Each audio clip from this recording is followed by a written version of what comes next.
Okay, you should know Danny Day and talk to Danny Day about this. Now, don't get me wrong. I think that a giant centralized model for everything, whether it's energy production or agriculture, a giant centralized model is not a good idea, because if nothing else, you run into terrible inefficiencies because of the sheer transportation cost.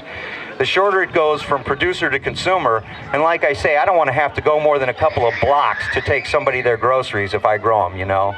I'm lazy that way, and I don't have a car. I've never owned a car. Anyway, I guess that's about it, unless somebody has some question. No question. Oh, there's one there. Question.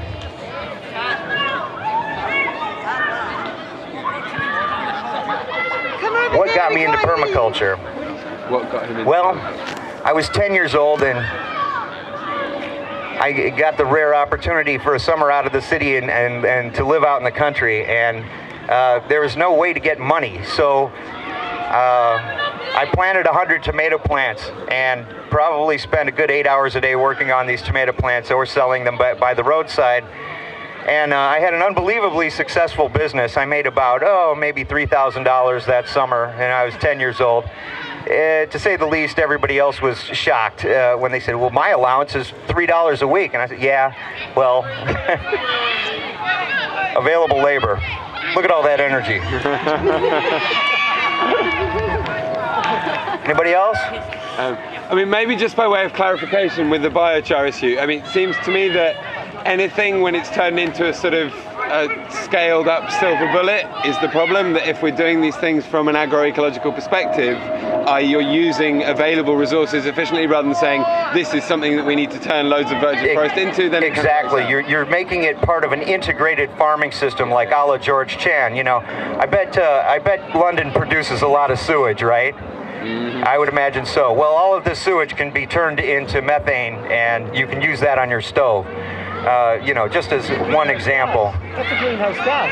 Yeah, but it's released anyway. It's all greenhouse gas. When I exhale, I'm exhaling carbon dioxide. I am a greenhouse gas producer, let alone the amount of methane I produce. Using the shit. So this is all okay, but again, I'd say no silver bullet. If you integrate it into your system and look at your materials flow in order to make a small, efficient system, then you're going somewhere with it. But if you have a giant transportation supported centralized system, you're going to run into these horrible inefficiencies that are the old industrial model. It's the recreation of the old industrial model, which I am certainly opposed to, as far as recreating this same thing and then calling it green, even when you're burning a huge amount of 1/3 of the world's oil is burned in shipping transport, in oceanic shipping transport.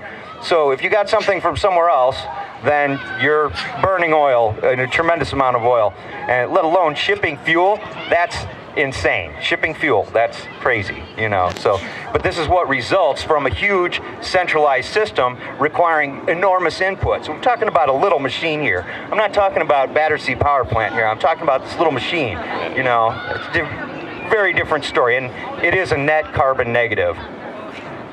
Anything else? Okay.